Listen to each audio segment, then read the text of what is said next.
வார்த்தைக்கு நேரம் திருப்ப போகிறோம். மார்க்கு எழுதின சுவிசேஷம் 9வது அதிகாரம். மார்க்கு 9வது அதிகாரம் 17வது வசனத்திலிருந்து 27வது வசனம் வரைக்கும் நாம் வாசிக்க கேட்க போகிறோம். 17ஆம் வசனத்திலிருந்து 27 வரைக்கும். அப்பொழுது ஜனக்கூட்டத்தில் ஒருவன் அவரை நோக்கி, போதகரே, ஊமையான ஒரு ஆவி பிடித்த என் மகனை உம்மிடத்தில் கொண்டு வந்தேன். அது அவனை எங்கே பிடித்தாலும் அங்கே அவனை அலக்களிக்கிறது. அப்பொழுது அவன் நுரை தள்ளி பல்லை கடித்து சோர்ந்து போகிறான். அதை துரத்தி விடும்படி உம்முடைய சீஷரிடத்தில் கேட்டேன், அவர்களால் கூடாமல் போயிற்று என்றான்.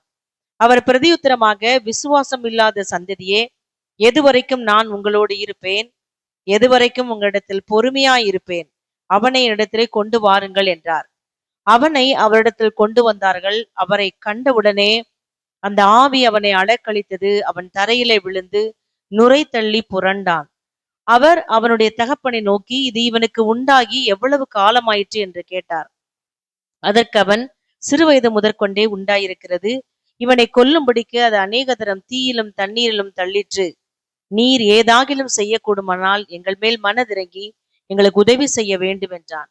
இயேசு அவனை நோக்கி, நீ விசுவாசிக்க கூடுமானால் ஆகும், விசுவாசிக்கிறவனுக்கு எல்லாம் கூடும் என்றார். உடனே பிள்ளையின் தகப்பன், விசுவாசிக்கிறேன் ஆண்டவரே, என் அவிசுவாசம் நீங்கும்படி உதவி செய்யும் என்று கண்ணீரோடே சத்தமிட்டு சொன்னான். அப்பொழுது ஜனங்கள் கூட்டமாய் ஓடி வருகிறதை இயேசு கண்டு அந்த அசுத்தாவியை நோக்கி, ஊமையும் செவிட்டுமான ஆவியே, இவனை விட்டு புறப்பட்டு போ, இனி இவனுக்குள் போகாதே என்று நான் உனக்கு கட்டளையிடுகிறேன் என்று அதை அதட்டினார். அப்பொழுது அது சத்தமிட்டு அவனை மிகவும் அலக்களித்து புறப்பட்டு போயிற்று. அவன் செத்து போனான் என்று அநேகர் சொல்லத்தக்கதாக செத்தவன் போல் கிடந்தான். இயேசு அவன் கையை பிடித்து அவனை தூக்கினார். உடனே அவன் எழுந்திருந்தான். ஆண்டுடைய பரிசுத்த நாமம் மகிமைப்படுவதாக. கடந்த 2-3 நாட்களாக இந்த வார்த்தையை, இந்த சம்பவத்தை தியானிக்க ஆண்டவர் கிருபை தந்தார். கடந்த உபவாச ஜெபத்துல கூட இதே வார்த்தைகளை, இதே பகுதியிலிருந்து தேவனுடைய வார்த்தையை தியானிக்க கிருபை தந்தார். தேவன் நமக்கு ஆசீர்வாதங்களை கொடுக்க வல்லவராக இருக்கிறார். ஆண்டவர் பெரிய காரியங்களை செய்கிறார். இந்த சம்பவம் நமக்கு தெரியும். ஒரு தகப்பன் தன்னுடைய பிள்ளைக்கு அசுத்தாவின் தொல்லை இருக்கிறது என்பதை உணர்ந்தவராக இயேசுவிடம் கொண்டு வருகிறார். இயேசு அந்த பிள்ளையை சுகமாக்குகிறார். அந்த தகப்பனுடைய வாழ்க்கை, அந்த தகப்பனுடைய அன்பு வெளிப்படுகிறத நம்ம பார்க்கிறோம்.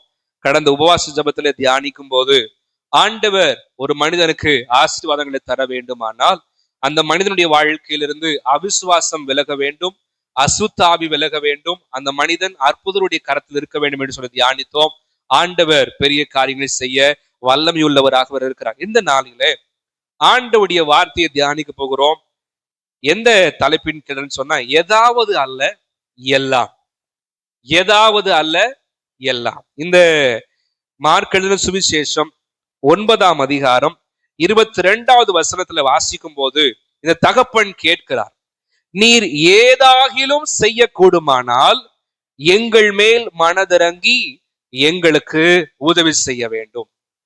இவருக்கு வேதனை, உள்ளுக்குள்ள அவ்வளவு வேதனை. என் பையன் குடும்பத்தை நடத்தணும், ஆண் பையன் வேற. அந்த கலாச்சாரத்துல ஆண் மக்களுக்கு கொஞ்சம் மேன்மையான ஒரு இடத்தை தான் வைத்திருந்தார்கள். பையன் அவ்வளவு நல்ல ஒரு குடும்பத்தை நடத்தணும், நல்ல ஒரு வாழ்க்கையை பார்க்கணும், என்னைய அடுத்து கவனிக்கணும். அடுத்தவங்களுக்கு பிள்ளைகள் எத்தனை பேர் இருந்தாங்கன்னு தெரியல. ஆனா ஒரு பையன் இப்படி நிக்கிறானேன்னு சொல்லி அவருக்குள்ள அவ்வளவு வேதனை.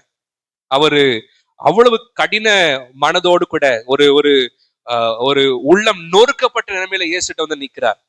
அந்த வசனத்துல வாசிக்கும் போது அநேகந்தரம் என்ன பண்ணுதுன்னா, இவனை கொல்றபடிக்கு தீயில தண்ணீர்ல தற்கொலைக்கு நேராக இந்த சின்ன பையனை தூண்டுகிறது.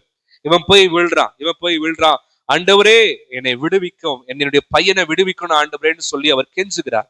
சீஷர்கிட்ட கொண்டு வரார். அடுத்தாக இயேசு கிட்ட கொண்டு வரும்போது அற்புதம் நடக்குது.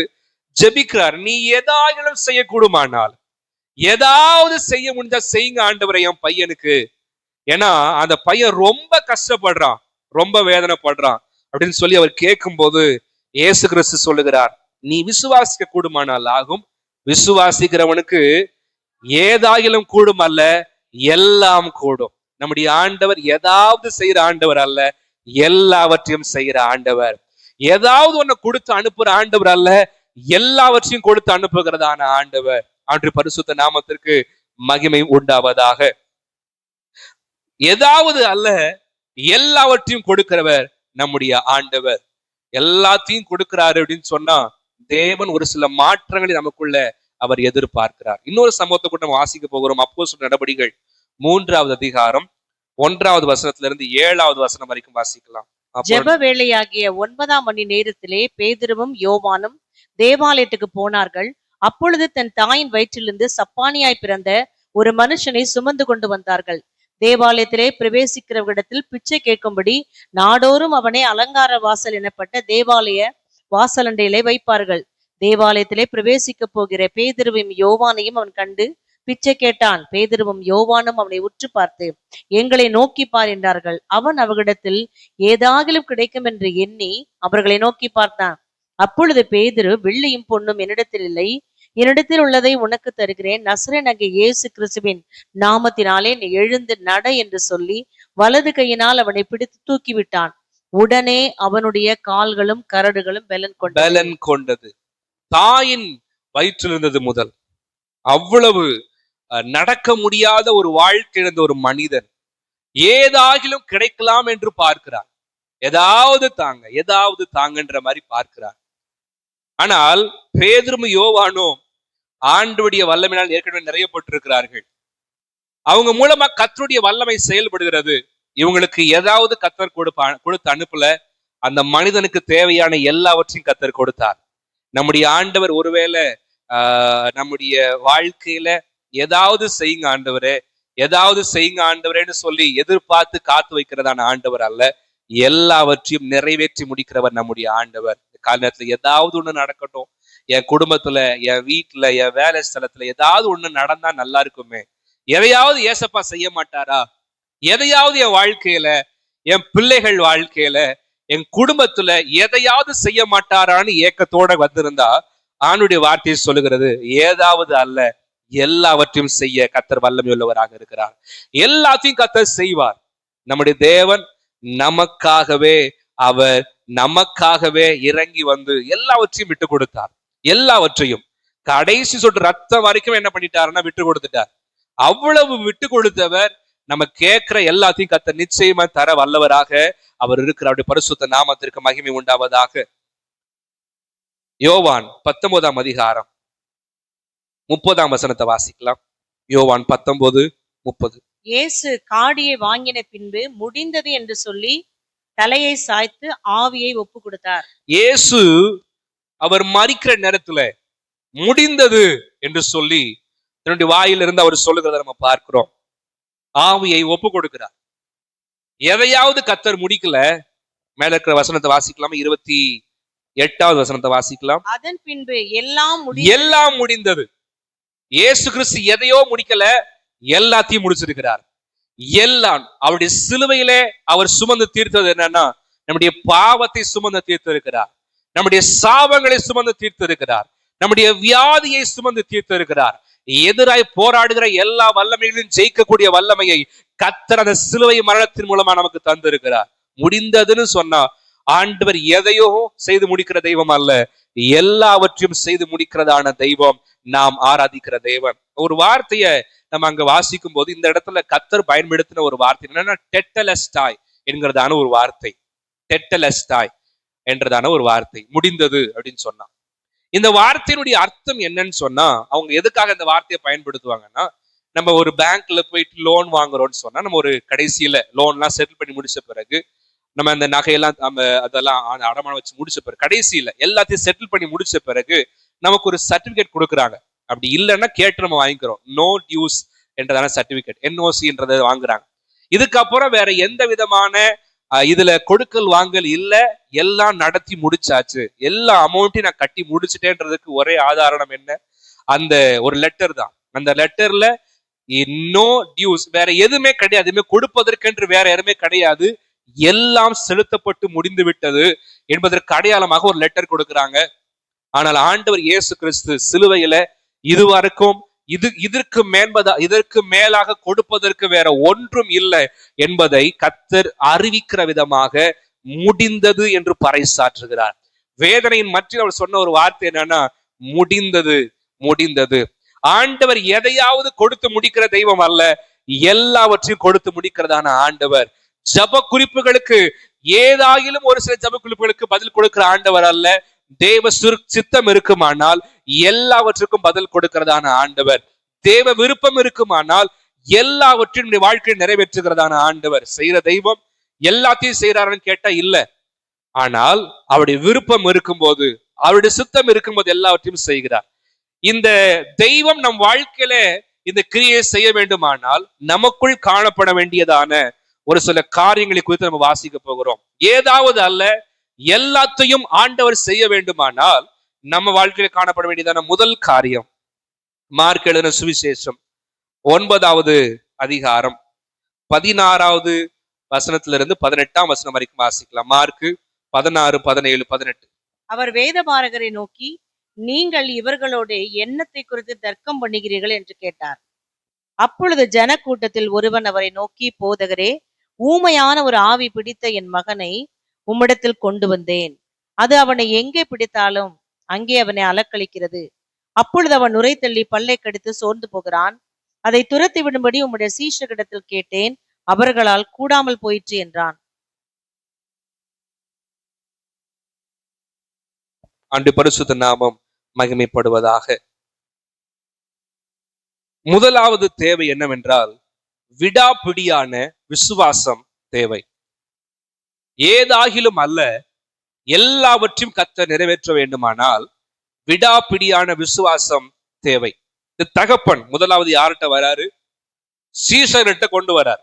ஆண்டு இயேசு கிறிஸ்து வந்து பார்த்தா இயேசு கிறிஸ்து இல்ல, அவர் மலையின் மேல போயிட்டார். முதலாவது சீஷர்கிட்ட வரும்போது சீஷர்கள் துரத்தணும்னு நினைக்கிறாங்க, என்ன பண்ணல, பிசாசு போகல. அவங்க அந்த இடத்துல அவங்க ட்ரை பண்றாங்க, ஆனா முடியல. இவருக்குள்ள ஒரு வேதனை இருந்திருக்கலாம், என்ன இயேசு கிட்ட கொண்டு வந்தேன், அப்படி பிள்ளைகிட்ட கொண்டு வந்தேன், நடக்கல, என்ன அப்படி அப்படின்னு சொல்லி ஒரு விசுவாச குறைவோடு கூட திரும்பி போயிருக்கலாம்.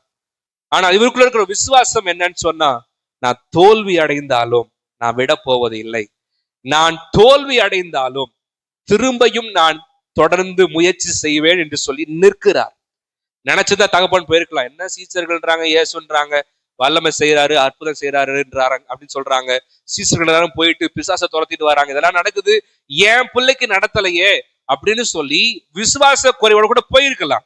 ஆனால் விடாப்பிடியா நிக்கிறார். இயேசு வர வரைக்கும் நிற்பேன், இயேசு வர வரைக்கும் நான் நிற்பேன், அவர் கையிலேருந்து அற்புதத்தை பெறாம நான் திரும்பி போக மாட்டேன்னு சொல்லி ஒரு விடாப்பிடியான விசுவாசத்தோடு கூட அவர் நின்று கொண்டிருக்கிறார். தேவன் அவர் வாழ்க்கையில அவர் செய்கிறதை நாம் பார்க்கிறோம். விசுவாசிக்கணும்னு ஆசை இவருக்கு, ஆனா அவர் ஜெபிக்கிறார். நம்ம ஏற்கனவே குறிச்சு தியானிச்சோம். விசுவாசிக்கிறேன் ஆண்டவரே, ஆனாலும் என் அவிசுவாசம் நீங்கும்படி உதவி செய்யும் என்று அவர் ஜெபிக்கிறார். அவருக்குள்ள விசுவாசம் இருக்குது, நம்ம எல்லாத்துக்குள்ளயுமே விசுவாசம் இருக்கதான் செய்யுது. ஆனா அநேக நேரத்துல ஏதோ ஒரு காரணத்தினால விசுவாசித்து கேட்க முடியாதபடி தடுக்கப்படுகிறோம். இந்த விசுவாசம் தான் உலகத்தை ஜெயிக்கிறதான ஜெயம். இந்த விசுவாசம் இருக்கிறதான பிள்ளைகள் தான் ஆசீர்வாதத்தை சுதந்தரிக்கிறார்கள். எல்லாருக்கும் ஆண்டவர் எல்லாத்தையும் செய்யறாங்க கேட்டா இல்ல. விசுவாசிக்கிறவர்கள் பெற்றுக்கொள்ளுகிறார்கள், விசுவாசிக்கிற மக்கள் தேவனிடமிருந்து பெற்றுக் கொள்ளுகிறார்கள். அவிசுவாசம் மாற வேண்டும் என்று சொல்லி ஜெபிக்கிறார். ஆண்டவரே, நான் விசுவாசிக்கிறது உண்மைதான், நீங்க இல்லாம என்னுடைய பிள்ளைக்கு வேற கதி இல்லைன்றதுக்காக தான் நான் வந்து நிக்கிறேன். ஆனா எனக்குள்ள ஒரு அவிசுவாசம் இருக்கிறது ஆண்டவரே, என் உள்ளத்தின் ஆழத்துக்குள்ள ஒரு அவிசுவாசம் இருக்கிறது, அது நீங்க வேண்டும் என்று சொல்லி ஜெபிக்கிறார். கர்த்தர் அற்புதம் செய்யறதை நம்ம என்ன பண்றோம்னு பார்க்கிறோம். அநேக நேரங்களில நம்ம சோர்ந்து போகிறோம். கேட்கும் போது ஆண்டவர் செய்யறாருன்னு கேட்டா உடனே செய்யறது இல்லை. நிறைய அற்புதங்கள் உடனடியாக நடப்புறதே கிடையாது. எப்ப ஜெபம் பண்ற ஆண்டவர், எத்தனை வருஷமா ஜெபம் பண்றேன். ஜார்ஜ் முல்லர் இருக்கிற தேவ மனுஷன் ஒரே ஒரு மனுஷனுடைய ரட்சிப்புக்காக ஏறக்குறைய 60 வருடங்களுக்கு மேலாக அவர் ஜெபித்து கொண்டே இருந்ததாக சரித்திரம் சொல்லுகிறது. வல்லமையான விசுவாச வீரர். அவருடைய சமூகத்தெல்லாம் கேட்க நமக்கு ஆச்சரியமா இருக்குது. அவ்வளவு அற்புதங்கள் கர்த்தர் அவர் மூலமாய் செய்திருக்கிறார். ஒரு விசுவாச வீரர் இந்த ஜார்ஜ் முல்லர். நல்ல ஹோம் வச்சு நடத்தி இருக்கிறார், பல காரியங்களை அவர் செய்திருக்கிறார். அவ்வளவு வல்லமையுள்ள தேவ மனுஷன். அவர் ஜெபித்த ஜெபத்திற்கு ரட்சிப்பு, அந்த அந்த பலன் எப்பதான் கிடைச்சதுன்னு சொன்னா, அவர் இறந்த பிறகுதான் மனுஷன் என்ன பண்றான், ரட்சிக்கப்படுறான். அவ்வளவு ஜெபம், அவருடைய ஜெபம் வீண் போகவே இல்லை.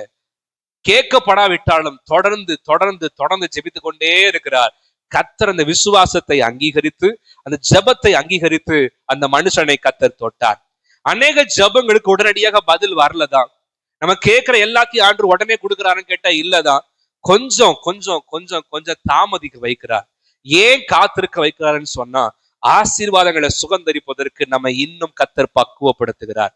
நம்ம கேட்கிற ஆசீர்வாதம் ஒருவேளை ரொம்ப வெயிட்டா இருக்கலாம், அதை தாங்குவதற்கு நம்மை கர்த்தர் பக்குவப்படுத்துகிறார். நம் வாழ்க்கையில கர்த்தர் தேவையில்லாத காரியங்களை நீக்கி தேவையான காரியங்களை சேர்த்து அந்த ஆசீர்வாதத்தை பெற்றுக்கொள்ள கர்த்தரை பக்குவப்படுத்துகிறார். தேவன் அதற்கு நம்ம இடத்துல எதிர்பார்க்கிறது விடாப்பிடியான விசுவாசம். எபிரேயர் 12ஆம் அதிகாரம் 1ஆம் வசனத்தை வாசிக்கலாம். எபிரேயர் 12:1.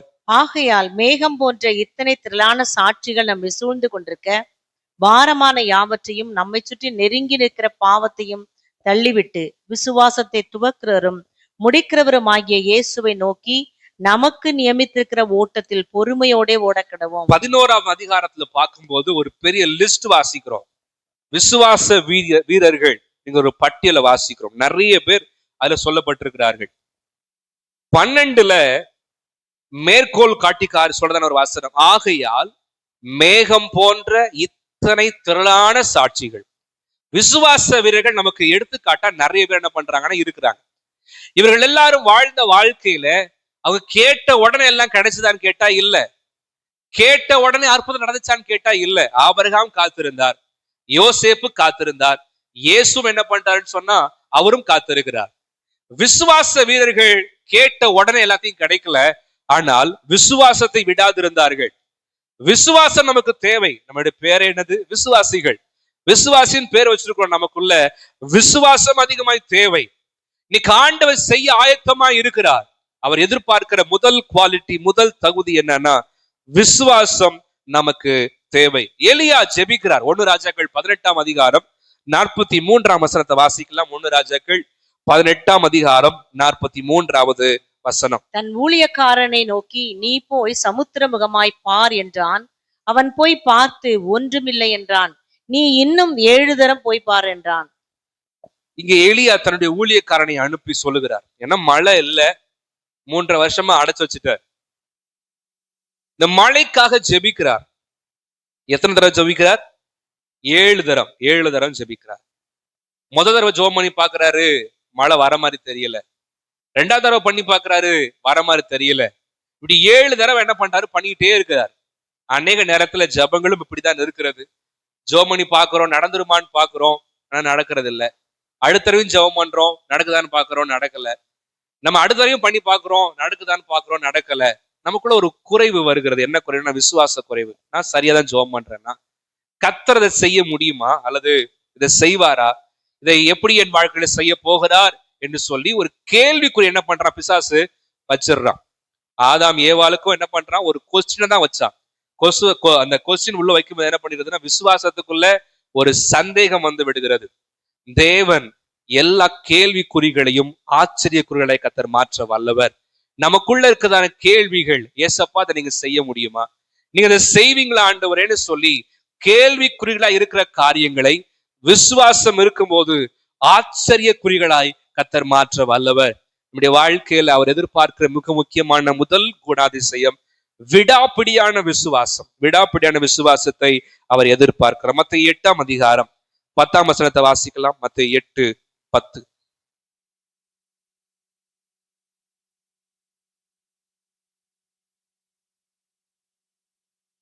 இயேசு இதை கேட்டு ஆச்சரியப்பட்டு தமக்கு பின் செல்லுகிறவர்களை நோக்கி, இஸ்ரவேலருக்குள்ளும் நான் இப்படிப்பட்ட விசுவாசத்தை காணவில்லை என்று மெய்யாகவே உங்களுக்கு சொல்லுகிறேன். இஸ்ரவேலருக்குள்ளும் இப்படிப்பட்ட விசுவாசம். அப்ப விசுவாசம் என்ன பண்ணுதுன்னா, இஸ்ரவேல் ஜனங்கள் எல்லாருக்குள்ளும் என்ன பண்ணுது, விசுவாசம் இருக்கிறது. அவரை நோக்கி ஜெபிக்கும் போது, அவரை நோக்கி கேட்கும் போது நிச்சயமா அற்புதம் செய்வாருன்னு சொல்லி எல்லா இஸ்ரவேலர்களும் நம்புகிறார்கள். கிறிஸ்தவர்கள் சொல்லல, இஸ்ரவேலர்கள் சொன்னா தேவனுடைய வாக்குத்தத்தத்தின்படி 12 சந்தைகளாய் பிரிந்ததான தேவனுடைய பிள்ளைகள். இவங்க எல்லாருக்குள்ளேயும் விசுவாசம் இருக்கிறது. தேவனை தான் சேவிக்கிறார்கள். அவர்கள் அவங்க முறையிட்டு கூப்பிடும் போதெல்லாம் ஆண்டவர் தம்முடைய தேவ பிள்ளைகளை அனுப்பி எல்லா காரியங்களையும் செய்கிறார்கள். ஆண்டவர் செய்யறதை நம்ம பார்க்கிறோம். அவங்களுக்குள்ள அவ்வளவு விசுவாசம் இருக்கிறது. இயேசு சொல்றாரு, இஸ்ரவேலருக்குள்ளும் நான் இப்படிப்பட்ட விசுவாசத்தை என்ன பண்ணலையா, பார்க்கலையா. வித்தியாசம் எப்படி, அந்த விசுவாசமானது வித்தியாசமா இருக்குது இயேசு கிறிஸ்துவுக்கே. அவருக்கே ஆச்சரியப்படத்தக்கதாக இருக்கிறது. நம்முடைய விசுவாசம் அப்படி மாறுவதாக, தேவன் இயேசு கிறிஸ்து ஆச்சரியப்படத்தக்கதாக நம்முடைய விசுவாசம் நமக்குள்ள இருந்ததானால் ஏதாவது அல்ல, எல்லாவற்றையும் கர்த்தர் செய்ய வல்லவராக இருக்கிறார். இந்த 100க்கு அதிபதி என்ன பண்றாருன்னா, வந்து ஜெபம் பண்றது அவருடைய வேலைக்காரனுக்காக. வேலைக்காரன் ஒரு ராசியான வேலைக்காரனா இருந்திருக்கலாம், ரொம்ப மனசுக்கு பிடிச்ச ஒரு வேலைக்காரனா இருந்திருக்கலாம். அந்த வேலைக்காரனுக்காக அன்பு எடுத்து அவர் வர யாரோ ஒருத்தவங்க அனுப்பி இந்த மாதிரி சொல்லி எங்க வீட்டுக்கு வாங்க அப்படின்னா கூட அனுப்பி இருக்கலாம். ஆனா அந்த வேலைக்காரன் மேல என்ன அன்புன்னு தெரியல. அவர் இறங்கி என்ன பண்றாரு, வருகிறார். வந்து அவர் பேசும்போது சொல்லுகிறார், 8ஆம் வசனத்துல வாசிக்கிறோம், நீர் என் வீட்டுக்குள் பிரவேசிக்க நான் பாத்திரன் அல்ல, ஒரு வார்த்தை மாத்திரம் சொல்லும், அப்பொழுது என் வேலைக்காரன் சொஸ்தமாவார். ஒரு வார்த்தை சொல்லுங்க ஆண்டவரே. அவன் அங்க இருந்தாலும் பரவாயில்ல, தேவன் சமீபத்திற்கு மாத்திரம் அல்ல, தூரத்திற்கும் தேவனாயிருக்கிறார். நம்ம எங்க இருந்து ஜெபிக்கிறோமோ அவருக்கு இடம் பிரச்சனை இல்லை, ஆள் பிரச்சனை இல்லை. ஜெபிக்கிற பிள்ளைகள் விசுவாசத்தோடு ஜெபித்தால் போதும், தேவன் எல்லாவற்றையும் செய்து முடிக்க வல்லவராக இருக்கிறார். தேவன் எல்லாவற்றையும் அதனதின் காலத்துல நேர்த்தியாய் சரியாய் கர்த்தரால் செய்ய முடியும். விசுவாசம் இல்லாம நம்ம பல வருஷம் ஜெபம் பண்ணாலும் தேவனால் அதை என்ன பண்ண முடியாது, கேட்க முடியாது. விடாப்பிடியாக அன்னைக்கு கானான் ஸ்திரீ வந்து கேட்கிறாங்க. கேட்கும்போது ஆண்டவர் இயேசு கிறிஸ்து என்ன சொல்றாரு, பிள்ளைகளுடைய அப்பத்தை எடுத்து எதுக்கு போறது நல்லது கிடையாது, நாய்க்குட்டிக்கு. அவ்வளவு அந்த வார்த்தைன்றது ரொம்ப ஹார்டான ஒரு வார்த்தை தான். ஆனா அவங்க என்ன பண்றாங்க, கீழே விடுற துணிக்கு என்ன பண்ணும், நாய்க்குட்டி சாப்பிடுமேன்னு சொல்லி அவங்களுடைய ஆசையெல்லாம் நான் சொன்னா, எனக்கு ஏதாகிலும் அல்ல ஆண்டவரே, எல்லாம் எனக்கு வேண்டும். அந்த சின்ன பிரெட்டோடைய துணிக்கு எனக்கு கிடைச்சா போதும், என் வாழ்க்கையில் எல்லாம் நடந்து விடும் என்று சொல்லி அவர்கள் அற்புதத்தை தன்னுடைய குடும்பத்துல பிள்ளைகளுக்காக பெற்றுக்கொள்வதை நம்ம பார்க்கிறோம். அன்றைக்கு பெரும்பாலுள்ள ஸ்திரீ எப்படியாகிலும் வஸ்திரத்தை தொடணும்னு என்ன பண்றாங்க, போறாங்க, வஸ்திரத்தை தொடுறாங்க, அற்புதத்தை பெற்றுக்கொள்றாங்க. இன்னைக்கு நிறைய காரியங்கள் பார்க்கிறோம், கர்ச்சிப்பை தொடுறாங்க, கொடை வைக்கிறாங்க, நிறைய காரியங்கள் நடக்கிறது. அன்னைக்கு லிட்ரலா ஏசப்பாவுடைய வஸ்திரத்தை தொடும்போது என்ன நடக்கிறது, அற்புதம் உடனடியாக நடக்கிறது. அவர் ஃபீல் பண்றாரு பாருங்களேன், அவருடைய வஸ்திரத்துல என்ன பண்ணுதுன்னா வல்லமை போகிறத அவர் உணர்ந்து இருக்கிறார். தேவன் விசுவாசத்தை அங்கீகரிக்கிறதான ஆண்டவர். என்ன ட்ரெஸ் தொடுற, மறுபடியும் அவன் தள்ள கை வைக்கிறேன் அப்படிலாம் கர்த்தர் சொல்லல. அந்த இடத்துல அவங்க விசுவாசம் எதுவோ அதை அங்கீகரித்து கர்த்தர் அற்புதமாய் சுகம் தருகிறார். தேவ பிள்ளைகளே, நாங்க ஒவ்வொருத்தரும் விசுவாசத்திலே வல்லவர்களாய் மாற கர்த்தர் நமக்கு கிருபை தருவாராக. விசுவாசம் தேவை, நம்பிக்கை தேவை. உலகத்துல மனுஷன் என்ன சொல்றான், நம்பிக்கை அதுதானே எல்லாம் அப்படின்னு சொல்லி. உலகத்துல இருக்கிற மனுஷன் நம்பிக்கை கொடுத்து அதிகமா பேசுறான். தேவ பிள்ளைகள், அவர் வானாதி வானங்களை படைத்தவர், நம்மை உருவாக்கினவர் அவர்தான், நம் வாழ்க்கையை ஆளுகை செய்கிறவர் அவர்தான். அவரை நம்புற ஒருவரையும் கர்த்தர் விட்டு கொடுக்கிறதே இல்லை. அவரை விசுவாசிக்கிற ஒருவரை கூட கர்த்தர் ஆசீர்வதிக்காம விடுகிறதே இல்லை. நிறைவான ஆசீர்வாதங்களால் கர்த்தர் நிரப்பி ஒவ்வொரு பிள்ளைகளையும் நடத்த வல்லவராக இருக்கிறார். முதலாவது, எல்லாவற்றையும் கர்த்தர் செய்ய வேண்டுமானால் நமக்கு தேவை விடாப்பிடியான ஜபம். இரண்டாவது, மார்க் எழுதின சுவிசேஷம் 9ஆம் அதிகாரம் 17-18 வாசிக்கலாம். 17-18 மார்க் 9. அப்பொழுது ஜனக்கூட்டத்தில் ஒருவன் அவரை நோக்கி, போதகரே, ஊமையான ஒரு ஆவி பிடித்த என் மகனை உம்மிடத்திலே கொண்டு வந்தேன். அது அவனை எங்கே பிடித்தாலும் அங்கே அவனை அலக்களிக்கிறது. அப்பொழுது அவன் நுரை தள்ளி பல்லை கடித்து சோர்ந்து போகிறான். அதை துரத்தி விடும்படி உம்முடைய சீஷரிடத்தில் கேட்டேன், அவர்களால் கூடாமல் போயிற்று என்றான். இரண்டாவது, எல்லாவற்றையும் கர்த்தர் செய்ய வேண்டுமானால் நமக்கு தேவை விடாப்பிடியான காத்திருப்பு நமக்கு தேவை. இன்னைக்கு அநேக பிள்ளைகள் ஜெபிக்கிறார்கள், கிடைக்கலன்னு சொல்ல என்ன பண்றது இல்லைன்னா காத்திருக்கிறது இல்லை. காத்திருக்காததினாலே அற்புதங்களை பெற்றுக் கொள்ளுகிறது இல்லை. இஸ்ரவேல் ஜனங்கள் ஏன் முறுமுறுத்தார்கள் கேட்டா, காத்திருக்கிற இதயம் என்பது அவங்களுக்கு இல்லை. உடனே முறுமுறுத்துருவாங்க. ஏதாவது ஒண்ணு கிடைக்கலையா, நாங்க அங்கே இருந்து தான் நல்லா இருக்கும். எங்க எகிப்துல இருந்தா நல்லா இருந்திருக்கும், எங்களுக்கு வெங்காயம் கிடைச்சது, கொமட்டிக்காய் கிடைச்சது, மச்சங்கள் கிடைச்சது, எல்லாம் கிடைச்சது. என்ன பண்ணுவாங்கன்னா அங்க உடனே மனசு அங்க போயிடும். காத்திருக்கிற தேவ பிள்ளைகள் ஒரு நாள் அப்படி சொல்லவே மாட்டாங்க. அங்க இருந்திருந்தா, அதாவது உலக பிரகாரமான வாழ்க்கையில ரட்சிக்கப்படுறதுக்கு முன்னாடி நான் ஒரு சில பேசுறதை கேட்டிருக்கோம், நான் மட்டும் ரட்சிக்கப்படலைன்னு வச்சுக்கோங்களேன், என்ன நடந்திருக்குன்னே தெரியாதுன்னு சொல்லுவாங்க. அந்த அந்த ஒரு எண்ணம் பழைய வாழ்க்கையில. நான் ஏசப்பாவை ஏத்துக்கிட்ட பிறகு எனக்கு அவ்வளவு அடிகள். ஏசப்பாவை ஏத்துக்கிட்ட பிறகு என் வாழ்க்கை நிறைய காரியங்களை நான் இழந்திருக்கிறேன், சொந்த பந்தங்களை இழந்திருக்கிறேன், உற்றார் உடனே இழந்திருக்கிறேன், என் வாழ்க்கையில என் குடும்பத்துல மதிப்பை இழந்திருக்கிறேன். தெருக்கல்ல ஏளனமா பேசுறாங்க அநேக தேவ பிள்ளைகள். அவங்க ரவுடிகளா இருந்திருக்கிறாங்க, அவங்க கொலைகாரர்களா இருந்திருக்கிறாங்க. அப்ப அவங்கள பார்த்து பயந்து ஒளிஞ்சவங்க எல்லாம் ஏசப்பாவை ஏத்துக்கிட்ட பிறகு என்ன பண்றாங்கன்னா ஏளனம் பண்றாங்க.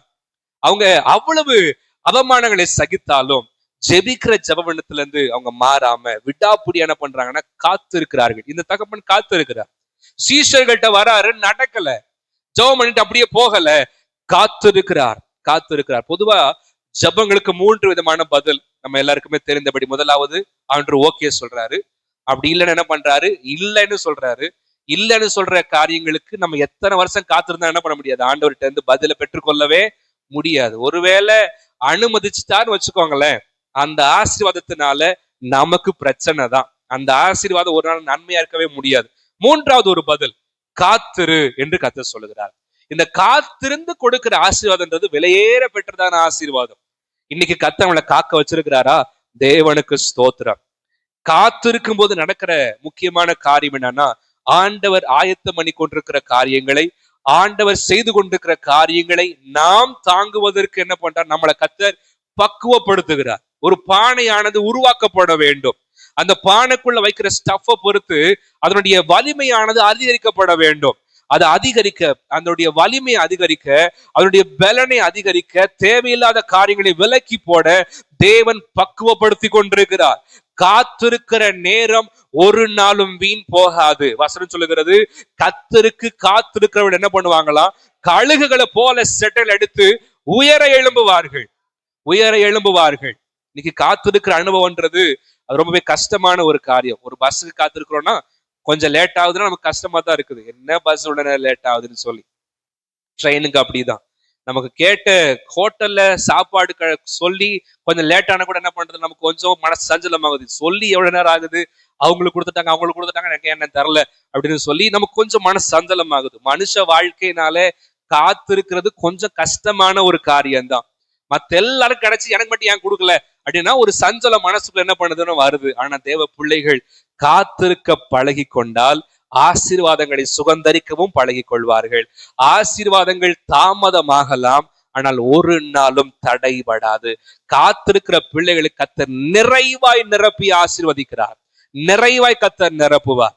எனக்கு காத்திருந்து காத்திருந்து வருஷம் ஆயிடுச்சு, ஒரு சில காரியங்களுக்காக ஜெபிச்சுட்டே இருக்கிறேன், ரொம்ப நாள் காத்திருக்கிறேன், நடக்கலையேன்னு சொல்லி ஏங்கி வந்திருந்தால் கர்த்தர் சொல்லுகிறார், எல்லாவற்றையும் நிச்சயமாய் செய்வேன், எல்லாவற்றையும் செய்வேன்.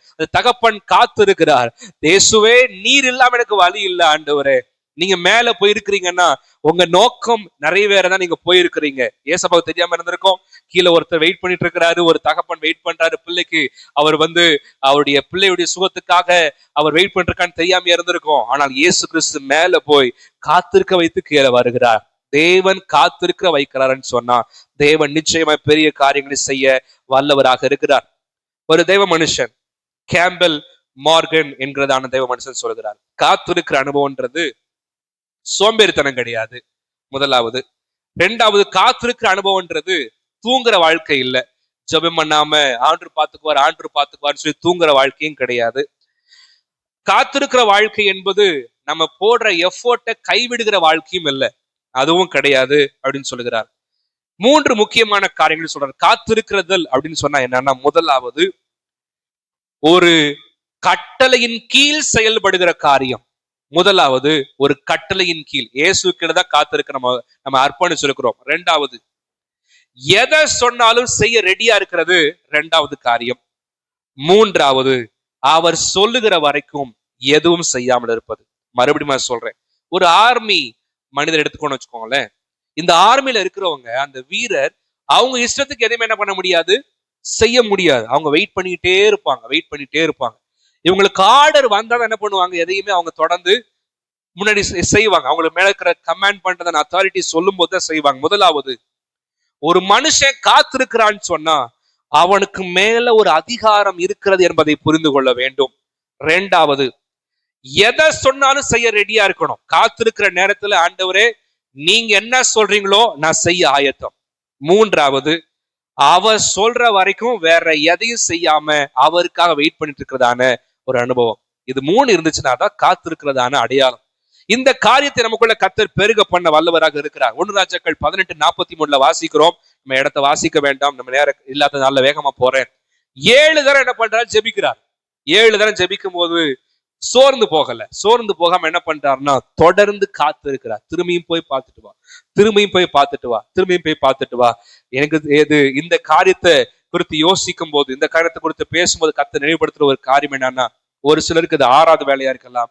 அடுத்த வேலை நீங்க தேடும் போது கர்த்தர் நிச்சயமாய் பெரிய காரியங்களை செய்ய வல்லவராக இருக்கிறார். 7ஆம் தரமாக கூட இருக்கலாம். ஒருவேளை ஒரு சிலருக்கு ஃபர்ஸ்ட் தடவையா கூட இருக்கலாம். காத்திருப்போம், அற்புதங்கள் ஒரு நாளும் தடைபடாது. காத்திருக்கும் போது அற்புதங்கள் நடக்காதது போலதான் இருக்கும். ஆண்டவர் நிச்சயமாய் எல்லாவற்றையும் செய்ய வல்லவராக இருக்கிறார். தாமதமாகலாம், ஒரு நாளும் தடைபடாது. சேர்ந்து சொல்லுவோமா? தாமதமாகலாம், ஆனால் ஒரு நாளும் தடைபட. என்ன சத்தத்தை உயர்த்தி, தாமதமாகலாம், ஒரு நாளும் தடைபடாது. காத்திருக்கிற பிள்ளைகளை கர்த்தர் ஆசீர்வதிக்கிறார். 40ஆம் சங்கீதம் 1ஆம் வசனத்தை வாசிக்கலாம்.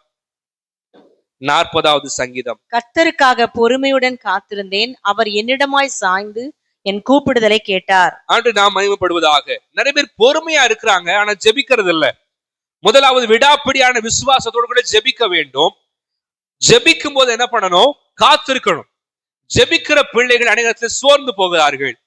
இந்த வசனத்துல தாவீது சொல்லுகிறார், கர்த்தருக்காக பொறுமையுடன் காத்திருந்தேன், அவர் என்னிடமாய் சாய்ந்து என் கூப்பிடுதலை கேட்டார். அப்படின்னா இவர் கூப்பிட்டுட்டே இருந்திருக்கிறார். யாரு? தாவீது ஆண்டவரை நோக்கி கூப்பிட்டுட்டே இருந்திருக்கிறார், பொறுமையோட கூப்பிட்டுட்டே இருந்திருக்கிறாரு. நமக்கான பதில் எப்பொழுது வரும் என்று தெரியாது, நமக்கான ஆசீர்வாதங்கள் எப்போது வரும் என்று தெரியாது. ஆண்டவர் நிச்சயமாய் அதை செய்ய வல்லவராக இருக்கிறார். ஆனா என்ன பண்ணணும், பொறுமையோடு கூட காத்திருக்க வேண்டும். புலம்பல் 3ஆம் அதிகாரம் 26ஆம் வசனத்தை வாசிக்கலாம். புலம்பல் 3ஆம் அதிகாரம் 26வது வசனம். கர்த்தருடைய ரட்சிப்புக்கு நம்பிக்கையோட காத்திருக்கிறது நல்லது. கர்த்தருடைய ரட்சிப்புக்கு நம்பிக்கையோடு காத்திருக்கிறது நல்லது. ஒரு நாள் நிச்சயமாய் கர்த்தர் ரட்சிப்பார், ஒரு நாள் கர்த்தர் நிச்சயமாய் ஆசீர்வதிப்பார், ஒரு நாள் கர்த்தர் நிச்சயமாய் பெருக பண்ணுவார். ஆனா என்ன பண்ணணும், காத்திருக்கணும். நம்பிக்கையோடு விசுவாசத்தோடு கூட காத்திருக்க கர்த்தர் நமக்கு கிருபை தருவாராக. தேவனுடைய பரிசுத்த நாமம் மகிமைப்படுவதாக. வாரன் விஎஸ்பி என்கிறதான புகழ்பெற்ற தேவ மனுஷன் அவர் சொல்லுகிறார், கிறிஸ்தவ வாழ்க்கையில காத்திருப்பதை போன்ற கடினமான ஒரு காரியம் இல்லை, அத போல ஒரு கஷ்டமான காரியம் இல்லை. நம்ம ஜெபம் பண்ணும் போது கர்த்தர் அவர் வெயிட் பண்ண வைக்கிறாருன்னா கஷ்டமா தான் நமக்கு இருக்கிறது, ரொம்ப தேவையானதுதான் இருக்கிறது. ஆனால் தொடர்ந்து அவர் சொல்கிற என்னன்னு சொன்னா, ஒரு மனுஷனுக்கு காத்திருக்கிற அனுபவம் இல்லைன்னு சொன்னா அவன் ஆபத்தான பாதையை நோக்கி போய் கொண்டிருக்கிறான், அவனுடைய உள்ளம் ஆபத்தான வழியை நோக்கி போய் கொண்டிருக்கிறது என்று சொல்லுகிறார்.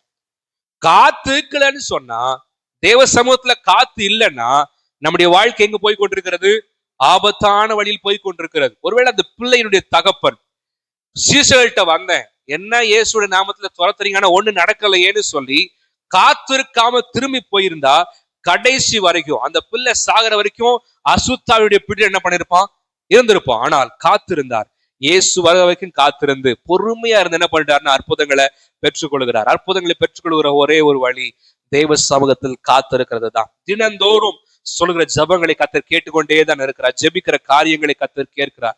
130ஆம் சங்கீதம் 6ஆம் வசனத்தை வாசிக்கும் போது எப்படி காத்திருக்கணும்னு பார்க்கிறோம். 130:6. எப்பொழுது விடியும் என்று விடியற் காலத்துக்கு காத்திருக்கிற ஜாமக்காரரை பார்க்கிலும் அதிகமா என் ஆத்துமா ஆண்டவருக்கு காத்திருக்கிறது.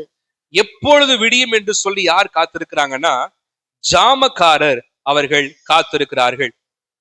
தேவனுடைய ரட்சிப்புக்காக அவர்கள் காத்திருக்கிறார்கள். நைட் டியூட்டி பார்த்தவங்களுக்கு அந்த வேதனை என்ன பண்ணும் தெரியும்.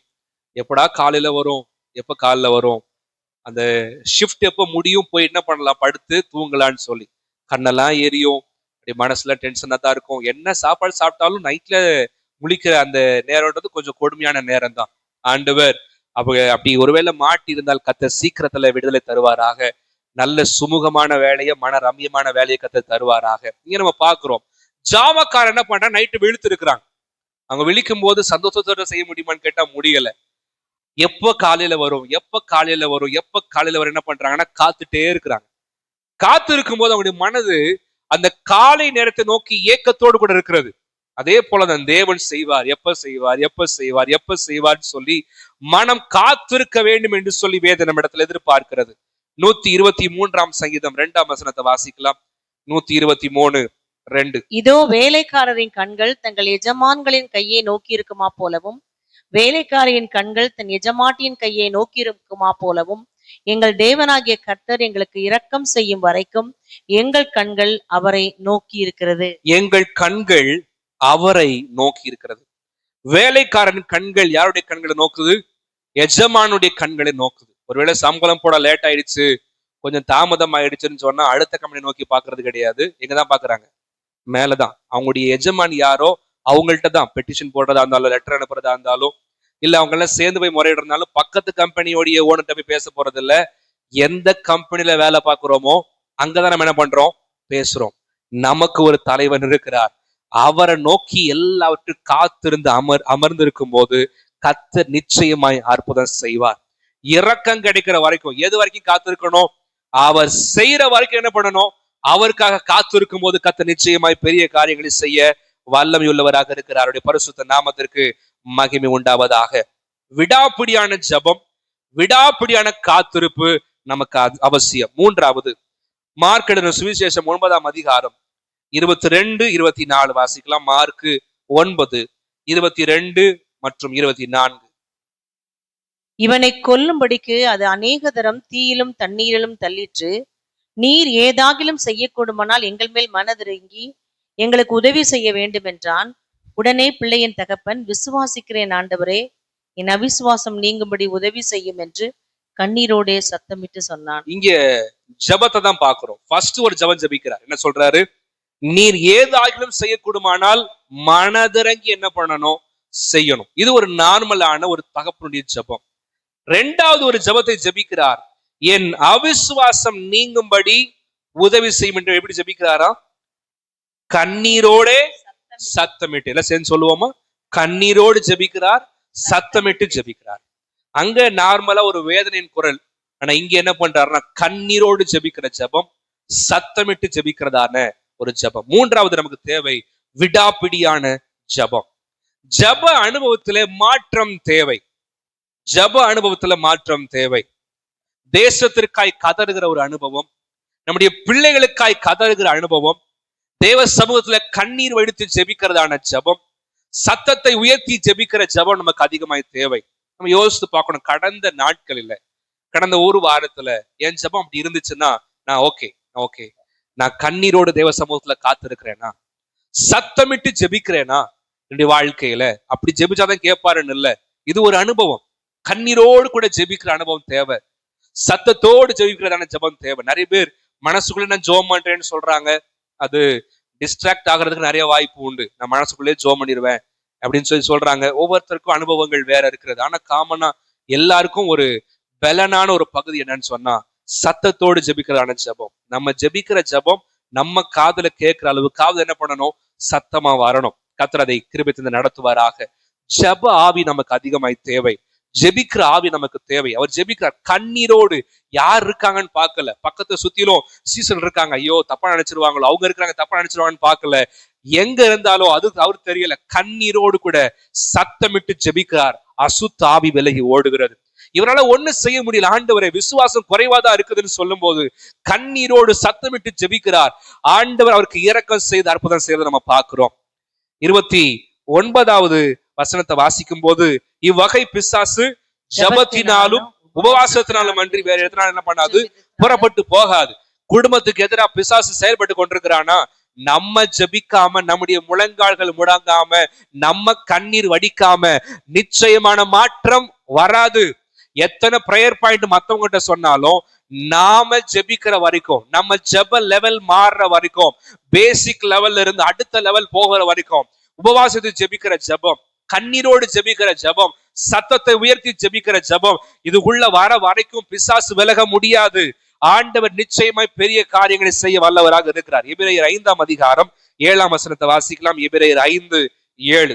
அவர் மாம்சத்தில் இருந்த நாட்களில் தம்மை மரணத்தினின்று ரட்சிக்க வல்லமை உள்ளவரை நோக்கி பலத்த சத்தத்தோடும் கண்ணீரோடும் விண்ணப்பம் பண்ணி வேண்டுதல் செய்து தமக்கு உண்டான பயபக்திய நிமித்தம் கேட்கப்பட்டு.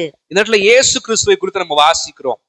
அவர் மாம்சத்தில் இருந்த போது, நம்மை போல இருந்த போது என்ன பண்ணுகிறாருன்னா, அவர் ஜெபிக்கிறார். எப்படி ஜெபிக்கிறார்? பலத்த சத்தத்தோடு ஜெபிக்கிறார். இரண்டாவது என்ன பண்றாருன்னா, கண்ணீரோடு கூட அவர் விண்ணப்பம் பண்ணுகிறத நம்ம பார்க்கிறோம். இயேசு கிறிஸ்துவுக்கே அப்படிப்பட்ட ஒரு ஜெபம் தேவை என்றால் நமக்கு எவ்வளவு அதிகமான தேவை. பலத்த சத்தத்தோடு ஒரு தேவ மனுஷன் இப்படியாக சொல்லுகிறார், ஆத்துமா நிறையணுமா, சத்தத்தை உயர்த்துங்க, உங்க சத்தத்தை உயர்த்துங்க. சத்தத்தை உயர்த்தி உயர்த்தி நம்ம ஜெபிக்கும் போது, தேவனை துதிக்கும் போது ஆத்துமா நிரப்பப்படுகிறது அவருடைய வல்லமையினால. வாயை விரிவா திறந்தா என்ன பண்றாரு? அந்த கர்த்தர் நன்மையினால நிரப்புகிறார். சத்தத்தை உயர்த்தி எக்காலம் போன்ற சத்தத்தை என்ன பண்ணணுமா? உயர்த்தணுமா. இன்னைக்கு தேவ பிள்ளைகள் சத்தத்தை உயர்த்தி ஜெபிக்கும் போது பிசாசுக்கு அதை கேட்க முடியாது. இந்த சத்தத்தை கேட்டு நிம்மதியா இருக்க முடியாது. நம்ம ஜெபிக்கிற ஜெபம். அதனால நம்முடைய சூழ்நிலைகளை பொறுத்து, ஒருவேளை பக்கத்துல மத்தவங்களுக்கு டிஸ்டர்ப் ஆகுது, மத்தவங்க நம்மளால தொந்தரவு அடைகிறாங்கன்னா அப்போ ஓகே, நம்முடைய சத்தத்தை குறைச்சு நம்ம ஜெபம் பண்றது தவறு அல்ல. அப்படி நம்ம ஜெபம் பண்றதுக்கும் பழகிக்கணும். ஆனால் அற்புதங்கள் நடக்க நிச்சயமாய் நமக்கு சத்தத்தோடு கூட கண்ணீரோடு கூட ஜெபிக்கிற ஜெபம் அதிகமாய் நமக்கு தேவை. சீக்கிரமா நம்ம அப்படிப்பட்ட ஸ்தலத்தை கர்த்தர் நமக்கு தருவாராக. எந்த நேரமும் வரலாம், எப்பனாலும் வரலாம், கண்ணீரோடு ஜெபிக்கலாம், சத்தத்தை உயர்த்தி ஜெபிக்கலாம்னு சொல்லி ஜெபிக்கிற ஸ்தலத்தை கர்த்தர் நமக்கு சீக்கிரமாய் தருவாராக. அவருடைய பரிசுத்த நாமத்திற்கு மகிமை உண்டாகட்டும். தேவ சமூகத்துல ஜெபத்துல அடுத்த லெவலுக்கு போக கர்த்தர் கிருபை தருவாராக. அடுத்த லெவலுக்கு சீமோன் பேதுரு குறித்து வாசிக்கிறோம். மார்க் 14ஆம் அதிகாரம் 37ஆம் வசனம். மார்க் 14:37. பின்பு அவர் வந்து அவர்கள் நித்திரை பண்ணுகிறதை கண்டு பேதுருவை நோக்கி, சீமோனே, நித்திரை பண்ணுகிறாயா? 1 மணி நேரம் நீ விழித்திருக்க கூடாதா? இயேசு கிறிஸ்து செய்யறதான ஒரு முக்கியமான காரியத்தை பார்க்கிறோம். தூங்குறது என்ன பண்றாங்க? எல்லாருமே தூங்கிட்டு இருக்கிறாங்க. அங்க இருக்கிற சீஷர்கள் என்ன பண்றாங்க? எல்லாருமே தூங்குறாங்க. ஆனா இயேசு யாரை பார்த்து கேட்கிறார்? சீமோனே, நீ தூங்குறியா அப்படி கேட்கிறார். ஏன்னா இவருக்கு கொஞ்சம் இப்படி ஒரு எச்சரிப்பு வருகிறது. மேல 14வது வசனம் 14ஆம் அதிகாரம் 30ல வாசிக்கும் போது, இன்றைக்கு ராத்திரியில சேவல் 2 தடவை கூறதுக்கு முன்னாடி நீ 3 தடவை மறுதலிச்சிருவ. ஒரு எச்சரிப்பு வருகிறது. எச்சரிப்பு வரும்போது என்ன பண்ணிருக்கணும்? இவர் கதறி இருக்கணும். ஆண்டவரே ஆண்டவரேன்னு சொல்லி கதறி இருக்கணும். அவர் மனசுல ஒரு சஞ்சலம் பட்டு பிடித்து இருக்கணும். ஆனா இவருக்குள்ள என்னன்னா, ஒரு வேதனை கூட, கொஞ்சம் கூட அதை பற்றி ஒரு அக்கறை இல்லாததுனால தூக்கம் வருகிறது. இயேசு கிறிஸ்துக்கு கேள்வி, உன்னை குறிச்சு ஒரு எச்சரிப்பு வந்திருக்கிறது. ஆனா நீ எப்படி சீமோன் பேதுருவே தூங்குற? நீ எப்படி தூங்குற? உன்னை குறிச்சு நான் செய்ய வேண்டியதான ஒரு நோக்கம் இருக்கிறது இல்ல, உன்னை கொண்டு நான் செய்ய வேண்டிய ஒரு திட்டம் இருக்கிறது இல்ல, இந்த கல்லின் மேல் என் சபையை கட்ட வேண்டும் நான் சொல்லி வச்சிருக்கிறேன்ல, உன்னை குறித்து பெரிதான திட்டம் ஆயத்தமா இருக்கிறது, உன்னை குறித்து நான் செய்ய வேண்டிய காரியம் பெரிதா இருக்கிறது. பேதுருவே, நீ எப்படி தூங்குறன்னு கர்த்தர் கேட்கிறார். அவருடைய வாழ்க்கையில மனம் கசந்து அழுகிறார். மனம் கசந்து அழுது தேவனிடத்து தன்னை அர்ப்பணிக்கிறார். அவரை கர்த்தர் வல்லமையாய் பயன்படுத்துகிறார். அப்போஸ்தலர் நடவடிக்கைகள் ஆரம்பத்துல வாசிக்கும் போது ஒரே பிரசங்கம் எத்தனை பேரு? 3000 பேர். நம்ம கற்பனை கூட பண்ணி பார்க்க முடியாது. நம்ம 3000 பேர்லாம் இங்க வந்தா இங்க நிக்கிறது கூட இடம் இருக்காது. அவ்வளவு அதிகமான கூட்டம். ஒரு பெரிய வீட்டு கல்யாணம் அளவுக்கு அவ்வளவு கூட்டம். 3000 பேர் ஒரே பிரசங்கத்துல ஒரு மனுஷனால தொடப்பட முடியும்னு சொன்னா, மனம் கசந்து தேவ சமூகத்துல அழுகிறார். எது உங்களை அழுத்துகிறதோ தேவ சமூகத்துல போயிட்டு ரிலீஸ் பண்ணிடணும். தேவ சமூகத்துல போயிட்டு நம்மளை ஒப்பு கொடுக்கும் போது நிச்சயமாய் காரியங்கள் மாறும். விடாப்பிடியாய், ஆண்டவரே விட மாட்டேன், யாக்கோபை போல நீங்க என்ன ஆசீர்வதித்தால் ஒழிய உங்களை விட மாட்டேன். ஏன்னா அவர் இல்லாம கதி கிடையாது, அவர் இல்லாம ரட்சிப்பு கிடையாது. எல்லாம் நடக்கணுமா? அவர் தான் வழி. அவர் இல்லாம ஒண்ணும் என்ன பண்ண முடியாது, நம்மளால பெற்றுக்கொள்ள முடியாது. யாக்கோபு 5ஆம் அதிகாரத்துல வாசிக்கிறோம் எலியாவை குறித்து. யாக்கோபு 5ஆம் அதிகாரம் 17-18 வாசிக்கிறோம். எலியா என்பவன் நம்மை போல பாடுள்ள மனுஷனாய் இருந்தும் மழை பெய்யாதபடிக்கு கருத்தாய் ஜெபம் பண்ணினான். அப்பொழுது 3 வருஷமும் 6 மாதமும் பூமி மேல் மழை பெய்யவில்லை. மறுபடியும் ஜெபம் பண்ணினான். அப்பொழுது வானம் மழையை பொழிந்தது, பூமி தன் பலனை தந்தது. ஒரு மனிதன் ஜெபிக்கிறார். ஜெபிக்கும் போது என்ன பண்ணுதுன்னா, இயற்கை கீழ்ப்படுகிறது. ஜெபம்ன்றது அப்படிப்பட்ட ஜெபமா இருக்கணும். கர்த்தர் நம்முடைய ஜெப வாழ்க்கையை மறுவப்படுத்துவாராக. அரை மணி நேரம் ஜெபம் பண்றவங்க ஜெபத்தை இன்க்ரீஸ் பண்ணணும். 1 மணி நேரம் ஜெபிக்கிறவங்க ஜெபத்தை இன்னும் இன்க்ரீஸ் பண்ணணும். கர்த்தர் நம்முடைய ஜெப நேரங்களை அதிகப்படுத்தி தருவாராக, ஆழப்படுத்தியும் தருவாராக. ஜெப நேரத்துல கொஞ்சம் கூட கவனச்சிதறல் இல்லாதபடி அந்த ஜெப அனுபவத்துல மாற்றங்கள் வரட்டும். பரிசுத்த ஆவியானவர்கள் நிறைந்து ஜெபிக்க கர்த்தர் கிருபை தருவாராக. தேவ வல்லமையோடு கூட ஜெபிக்க கர்த்தர் கிருபை தருவாராக. போராடி ஜெபிக்க கர்த்தர் கிருபை தருவாராக. இரவெல்லாம் ஜெபிக்க கர்த்தர் கிருபை தருவாராக. அந்த அபிஷேகத்தால கர்த்தர் நம்ம நிரப்புவாராக. இரவெல்லாம் ஜெபிக்க கர்த்தர் கிருபை தருவாராக. சீக்கிரத்துல நம்ம திருச்சபையை இணைந்து இரவெல்லாம் ஜெபிக்க கர்த்தர் கிருபை தருவாராக. இரவு ஜெபத்துல தேவனை நோக்கி பார்க்க கிருபை தருவாராக. உபவாசித்து ஜெபிக்க கர்த்தர் கிருபை தருவாராக. ஜெபம் என்ன பண்ணுகிறதுன்னு சொன்னா சூழ்நிலைகளை மாற்றுகிறது. ஜெபம் அற்புதங்களை செய்கிறது. ஜெபம் மழையை கொண்டு வருகிறது. நம்முடைய தேசத்திற்கு ஆசீர்வாதமான மழை தேவை. நம்முடைய திருச்சபைக்குள்ள ஒரு மழை தேவை. பரிசுத்த ஆவியானவருடைய வல்லமை தேவை. நம்முடைய குடும்பத்துக்கு தேவையான எல்லா காரியங்கள் நடக்க வேண்டுமானால் ஜெபம் தான் முக்கியம். ஜெபம் இல்லாம ஒரு நன்மையும் பெற்றுக்கொள்ள முடியாது. ஜெப ஆவியானவர் கர்த்தர் நம்மை நிரப்புவாராக. ஜெபம் நம் வாழ்வில் செயலாக மாறுவதாக. கர்த்தர் நம்மை ஜெப ஆவியினால் நிரப்புவாராக. கண்ணீரோடு ஜெபிக்கிற ஜெபத்தை, சத்தமிட்டு ஜெபிக்கிற ஜெபத்தை கர்த்தர் நம்மிடத்தில் எதிர்பார்க்கிறார். 1 ராஜாக்கள் 18:42-43 வாசிக்கும் போது அவர் ஜெபிக்கிறார். அவருடைய முகம் எங்க படுதா? முழங்கால்ல படுது. அவர் கீழே பணிந்து அவ்வளவு கஷ்டத்தோடு கூட ஜெபிக்கிறார். நெடு முழங்கால நிக்க முடியறதுக்கு உங்களுக்கு வாய்ப்பு இருக்குன்னா ஜெபிக்கும் போது முழங்கால நின்று ஜெபம் பண்ணுங்க. ஏன்னா சீக்கிரத்துல பலவீனம் வந்துருச்சு, என்ன பண்ண முடியாது, நிக்க முடியாது, பலவீனத்துல நிக்க முடியாது. முழங்கால நின்று ஜெபிக்க கர்த்தர் கிருபை தருவாராக. நின்றுகிட்டா ஜெபிக்க முடியுதா? நின்று ஜெபிக்க கர்த்தர் கிருபை தருவாராக. சாஷ்டாங்கமா விழுந்து ஜெபிக்க கர்த்தர் கிருபை தருவாராக. ஜெபத்துல அநேக படிநிலைமைகள் இருக்கிறது. பல நிலைமைகளை ஜெபிக்க முடியும். இரவெல்லாம் ஜெபிக்க, அதிகாலையில ஜெபிக்க ஒரு பொருத்தனை வச்சு, ஆண்டவரே நான் காலையில இத்தனை மணிக்கு உங்களை நோக்கி பார்ப்பேன் ஆண்டவரே, நான் இரவெல்லாம் ஜெபிப்பேன் ஆண்டவரேன்னு சொல்லி நம்ம தேவனிடத்துல இரக்கம் பெற காத்திருக்கும் போது, ஜெபிக்கும் போது கர்த்தர் நிச்சயமாய் பெரிய காரியங்களை அவர் செய்ய வல்லவராக இருக்கிறார். தேவன் உணர்த்துகிற ஒரு காரியத்தை பகிர்ந்து கொள்ள விரும்புகிறேன். தேவனுடைய எச்சரிப்பு அநேகருக்கு இருக்கிறது. அநேகரை கொண்டு கர்த்தர் பெரிய காரியங்களை செய்ய இருக்கிறார். தொடர்ந்து உள்ளத்துக்குள்ள ஒரு எச்சரிப்பு கொடுத்து கொண்டே இருக்கிறார். ஒரு எச்சரிப்பு வந்துட்டே இருக்குது. ஆண்டவர் பல விதங்கள்ல மாத்தி மாத்தி உங்கள்கிட்ட பேசிட்டே இருக்கிறார். பேசிட்டே இருக்கிறதான ஆண்டவருக்கு இடம் கொடுத்து ஜெபிக்க உங்களை அர்ப்பணியுங்கள். நிச்சயமாய் ஆண்டவர் உங்களை கொண்டு பெரிய காரியத்தை செய்வார். எச்சரிப்பு பெற்று ஜெபிக்காம விட்டோம்னா நம்மை போன்ற ஒரு ஏமாளிகள் இல்லவே இல்லை. கர்த்தர் பேசிக்கொண்டே இருக்கிறார். யார்கிட்ட சொல்றாருன்னு தெரியல. ஆனால் எச்சரிப்பு பெறுகிற நீங்கள் ஜெபத்திலே வையுங்கள். ஜெபத்துல வைக்கும் போது உங்கள் வாழ்க்கையும் காக்கப்படும், உங்கள் குடும்பமும் காக்கப்படும். திருச்சபையும் கர்த்தர் ஆசீர்வதிப்பார், தேசத்தையும் கர்த்தர் ஆசீர்வதிப்பார். கர்த்தர் நம்ம இடத்துல பெரிய காரியங்களை அவர் செய்வாராக. இருக்கிற ஜெப நிலைமையிலிருந்து அடுத்த ஜெப நிலைமைக்கு போக கர்த்தர் கிருபை தருவாரா. கொஞ்சம் கதற போகிற ஆண்டவரிடத்துல ஜெப ஆவியை என்னில் தாரும் ஆண்டவரே. ஜெபம் என் வாழ்வில் செயலாக மாற வேண்டும். விடாப்பிடியான விசுவாசம் தேவை. விடாப்பிடியான காத்திருப்பு தேவை. நான் விசுவாசமா இருக்கிறேன், ஆண்டவர் செய்வார்னு காத்திருக்கிறேன், ஜெபம் பண்ண மாட்டேன்னு சொன்னா அற்புதம் நடக்காது. ஜபித்து ஜெயம் எடுக்க கர்த்தர் கிருபை தருவாராக. ஆண்டவரே நாங்கள் ஸ்தோத்திரிக்கிறோம் ஆண்டவர். கொஞ்ச நேரம் நம்ம எல்லாரும் உள்ளத்தின் ஆழத்திலிருந்து ஜெபம் பண்ண போகிறோம். எல்லாருடைய சத்தமும் உங்க காதுக்கு கேட்கிற அளவுக்கு, உங்க காதுல கேட்கிற அளவுக்கு தேவனுடைய நம்ம கதற போகிறோம். ஆண்டவரே ஜெபம் என் வாழ்வில் செயலாக மாறுவதாக. விடாப்பிடியான ஜெபத்தை நீங்க தாரும் ஆண்டவரே, தாரும் ஆண்டவரே. நன்றி அப்பா, நன்றி ஆண்டவரே, ஸ்தோத்திரிக்கிறோம் ஆண்டவரே. நன்றி அப்பா, நாங்கள் ஸ்தோத்திரிக்கிறோம் ஆண்டவரே.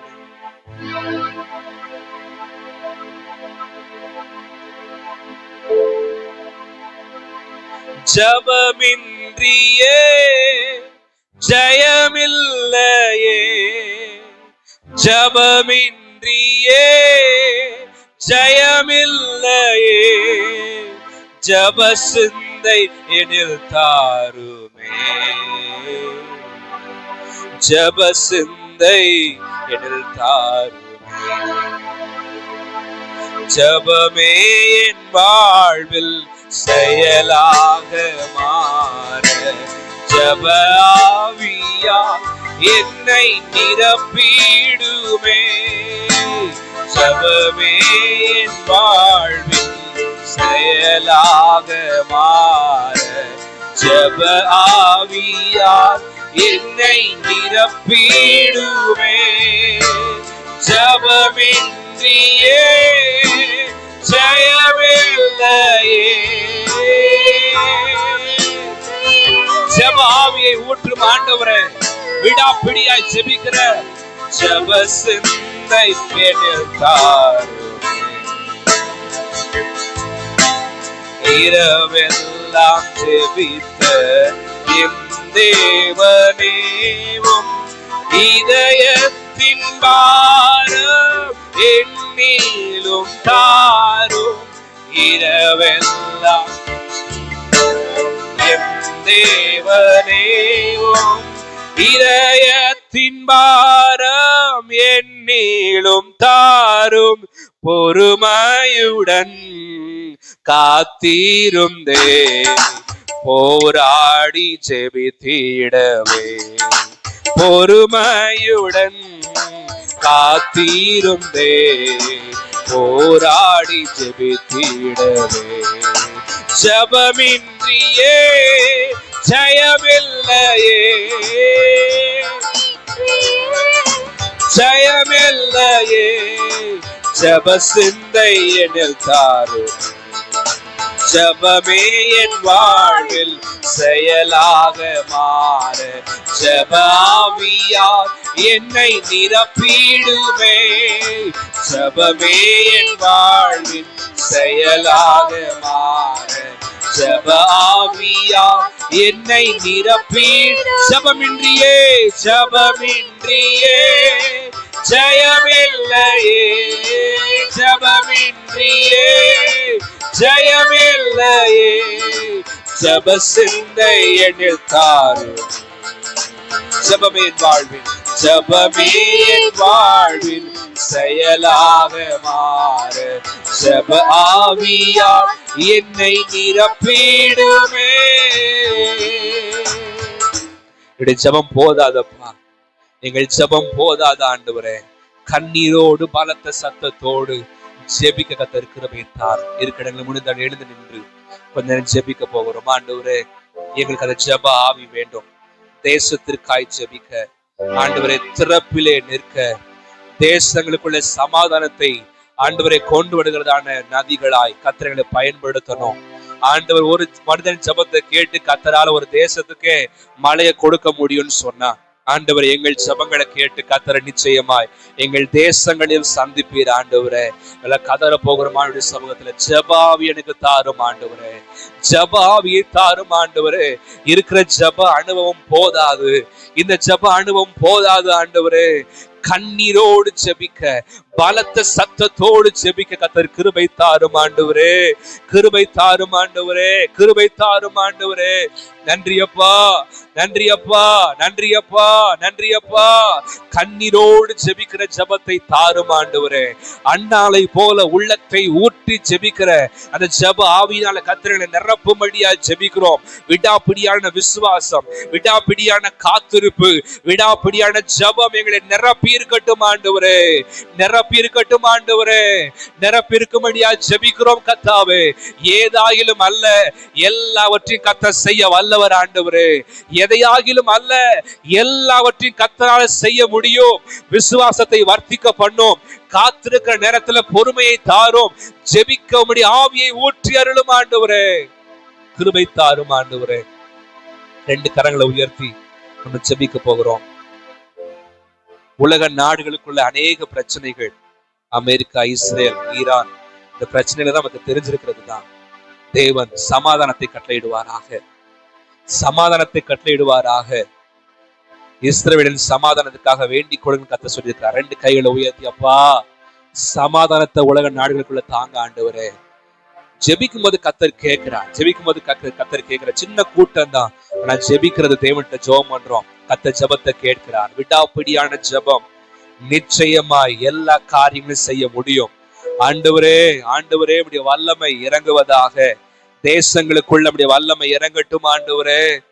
சமாதானத்தை கர்த்தர் கட்டளையிடுங்க ஆண்டவரே. தேவையில்லாத வார்த்தைகள் ஆண்டவரே, தேவையில்லாத காரியங்களை எந்த நாடு விடக்கூடாதப்பா ஆண்டவரே. பெரியவர்களின் சுயநலத்துக்காக, தலைவர்களின் சுயநலத்துக்காக அப்பாவி ஜனங்கள் பாதிக்கப்படுறாங்கப்பா. அப்பாவி ஜனங்கள் ஆண்டவரை பாதிக்கப்படுறாங்க ஆண்டவரே. உயிர்களை இழந்து போறாங்கப்பா. தேசங்களுக்குள்ள சமாதானத்தை தாரும் ஆண்டவரே. அப்பா, தேசங்களுக்குள்ள சமாதானத்தை தாரும் ஆண்டவரே. ஆமென், ஆமென். இந்திய தேசத்துக்காக ஜெபம் பண்ணுவோம் ஆண்டவரே. இந்திய தேசத்துக்காக ஜெபம் பண்ற ஆண்டவரே. இந்திய தேசத்துடைய கரம் நீட்டப்படுவதாக ராஜா. கரம் நீட்டப்படுவதாக, மாறுதல் வரணும்னு நினைக்கிறவங்க மட்டும் எல்லாரும் சேர்ந்து அப்பா ஜெபம் பண்ற ஆண்டவரே. அப்பா, எங்கள் இந்திய தேசத்துல நம்முடைய வல்லமை நீட்டப்படுவதாக என்று ஜெபிக்கிறோம்ப்பா. விடாப்பிடியா ஜெபிக்கும் போது ஜெபத்தை கேட்கிறீங்களே. எங்க தேசம் இயேசுவை அறிந்து கொள்ள வேண்டுமே. எங்கள் தேசம் இயேசுவை அறிந்து கொள்ள வேண்டுமே அப்பா. ஆண்டவரே, தேவன் அல்லாத வழிகளில தாளமாய் மூழ்கி இருக்கிற எங்க இந்த தேசத்தை நீங்க ஆண்டவரை விடுவிக்கும்படியா ஜெபிக்கிறோம் ஆண்டவரே. தேசத்தை ரட்சிக்கும்படியா ஜெபிக்கிறோம். எங்கள் பட்டணத்தை ரட்சிக்கும்படியா ஜெபிக்கிறோம். எல்லா அடிமைத்தனத்தின் வல்லமைகள் விலகுவதாக இயேசுவின் நாமத்தினாலே. அப்பா ஸ்தோத்திரம். ஆத்துமாக்குடைய மன கண்களை குருடாக்கி வைத்திருக்கிற சத்ருவின் வல்லமைகள் பட்டணத்தை விட்டு விலகுவதாக என்று ஜெபிக்கிறோம் ஆண்டவரே. 45 வார்டியும் தேவனுடைய வல்லமை இறங்குவதாக. அன்றைய தாலுக்காலுடைய வல்லமை இறங்குவதாக ராஜா. இயேசுவே, உங்க வல்லமை விளங்கட்டும் ஆண்டவரே. ஈரின் அடிமைத்தனத்தில் இருக்கிற ஒவ்வொருவரையும் கர்த்தருடைய வல்லமை விடுதலையாக்குவதாக என்று வேண்டுகிறோம். உங்க கரம் நீட்டப்படுவதாக வேண்டுகிறோம் ஆண்டவரே. ஆண்டவர் அற்புதம் செய்ய போற தயவுக்காக ஸ்தோத்திரம் ஆண்டவரே. ஸ்தோத்திரம், ஸ்தோத்திரம். குடும்பங்களுக்குள்ள தேவனுடைய வல்லமை ஆளுகை செய்வதாக. குடும்பங்களுக்கு விரோதமாய் போராடுகிற அசுத்த வல்லமைகள் இப்பொழுது விலகுகிற தயவுக்காக ஸ்தோத்திரம் ஆண்டவரே. ஜெபிக்கிற இந்த நேரத்துல விலகுகிற தயவுக்காக ஸ்தோத்திரம். மந்திர வல்லமைகள், செய்வினை கட்டுகள், அன்று ஏவப்படுகிற எல்லா வல்லமைகளையும் கர்த்தருடைய வல்லமை முறியடிக்கிற தயவுக்காக ஸ்தோத்திரம். தேவ வல்லமை ஒவ்வொரு குடும்பங்களையும் பாதுகாக்கிற தயவுக்காக ஸ்தோத்திரம். உனக்கு விரோதமாய் உருவாக்கப்படும் எந்த ஆயுதமும் வாய்க்காதே போகும் என்ற வார்த்தையின்படி நாங்கள் ஜெபிக்கிறோம் ஆண்டவரே. பற்றி பிடித்து ஜெபிக்கிறோம் ஆண்டவரே.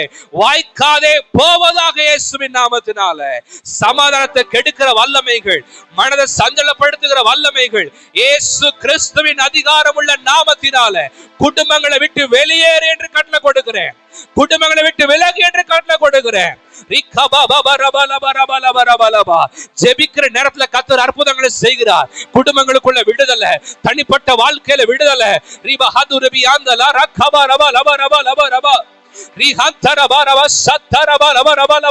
விடுதலை, விடுதலை உண்டாகிற தயவுக்காக ஸ்தோத்திரம். விடுதலை உண்டாகிறதுக்காக ஸ்தோத்திரம். விடுதலை உண்டாகிறதுக்காக ஸ்தோத்திரம். அவர்களை காத்த நிழல் விலகிற்று. காணான சுதந்தரிக்க முடியாதபடி காணப்பட்ட எல்லா நிழல் விலகினது போல ஆண்டவரை எதிராக சுதந்தரிக்க முடியாதபடி இருக்கிற எல்லா நிழல்கள் விலகுவதாக இயேசுவின் நாமத்தினால. நன்றி ஆண்டவரே. நன்றி அப்பா, நன்றி ஆண்டவரே, நன்றி அப்பா. ஸ்தோத்திர ஆண்டவரே, ஸ்தோத்திர ஆண்டவரே. சத்துனுடைய உட்புகுதலும் குடியோடி போகுதலும் இனிமேல் இராது என்று கர்த்தர் சொல்லுகிறார். இனிமேல இராது. ஜெபிக்கிற பிள்ளைகள் வாழ்க்கையை சத்துரு தொட முடியாது. ஜெபிக்கிற பிள்ளையுடைய குடும்பத்தை சத்துரு தொட முடியாது. ஜெபிக்கிற திருச்சபையை சத்துரு தொட முடியாது.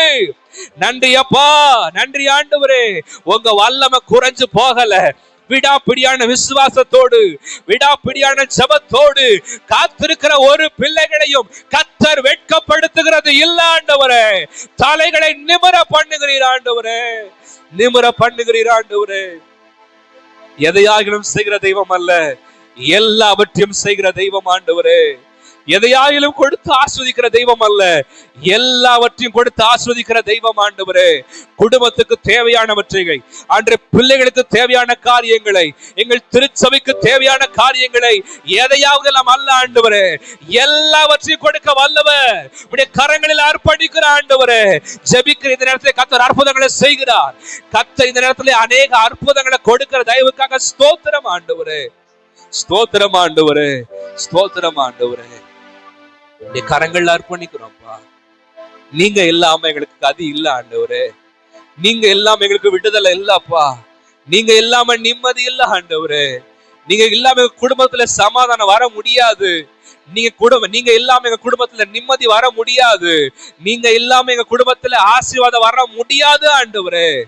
கர்த்தருடைய ஆசீர்வாதமே ஐஸ்வர்யத்தை தரும். அதனோட அவர் வேதனையை கூட்டார். ஏன்னா வர ஆசீர்வாதம் சாதாரணமா வரல, ஜெபித்ததினால் வந்ததான ஆசீர்வாதம். வேதனை இருக்க போறது இல்ல, அதுல எந்த விதமான குறைபாடு இருக்க போறது இல்ல, அந்த எந்த விதமான சஞ்சலம் இருக்க போறது இல்ல. ஜெபித்து பெற்றுக்கொண்டவர்கள் நிறைவாய் அனுபவிக்கிறார்கள்.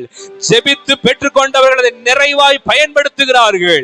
ஆண்டவரே, ஜெபிக்கிறதுனால தரப்போகிற எல்லா நன்மைகளுக்காக மனதார நன்றி சொல்ற ஆண்டவரே, மனதார நன்றி சொல்ற ஆண்டவரே, மனதார நன்றி சொல்லுகிறோம்.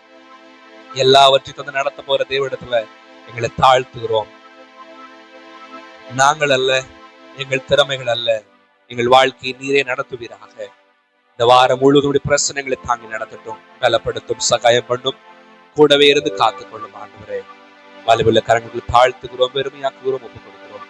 வந்திருக்கிற ஒவ்வொருவரையும் கரம் தொட்டு ஆசீர்வதியும். சிறியவர்களை ஆசீர்வதிங்க, பெரியவங்களை ஆசீர்வதிங்க, எல்லாரையும் ஆசீர்வதிங்க அப்பா. கரங்களுக்குள்ள தாழ்த்துகிறோம், வெறுமையாக்குகிறோம், ஒப்புக் கொடுக்கிறோம். இயேசு கிறிஸ்துவின் வல்லமுள்ள நாமத்தில் எங்களை அர்ப்பணித்து ஜெபிக்கிறோம் நல்ல பிதாவே, ஆமென். என் ஆத்துமாவே கர்த்தரை ஸ்தோத்திரி, என் முழு உள்ளமுடைய பரிசுத்த நாமத்தை ஸ்தோத்திரி. என் ஆத்துமாவே கர்த்தரை ஸ்தோத்திரி, கர்த்தர் செய்த சகல உபகாரங்களை மறவாதே. இந்த கர்த்தராகிய இயேசு கிறிஸ்துவின் கிருபையும் பிதாவாகிய தேவனுடைய அன்பும் பரிசுத்த ஆவியாருடைய ஐக்கியமும் நம் அனைவரோடும் என்றென்றும் கூட இருப்பதாக. ஆமென், ஆமென். ஓ தேவனுக்கு மகிமை, தூக்கி எடுத்தார், என்னை தூக்கி எடுத்தார் இயேசு. தம் கரத்தை நீட்டி ரட்சித்தாரே.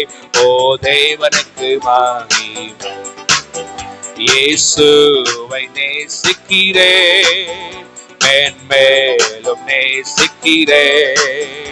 அக்கரையில் நான் இன்று அவரை என்று வாழ்த்துவேன். அக்கரையில் நான் இன்று அவரை என்றென்றும் வாழ்த்துவேன். ஹல்லேலூயா, ஹல்லேலூயா, அல்லேலூயா. ஆண்டவருடைய பரிசுத்த நாமத்திற்கு மகிமை உண்டாவதாக. ஒருவருக்கொருவர் வாழ்த்திக் கொள்வோம். கர்த்தருடைய நாமம் மகிமைப்படட்டும். Praise the Lord.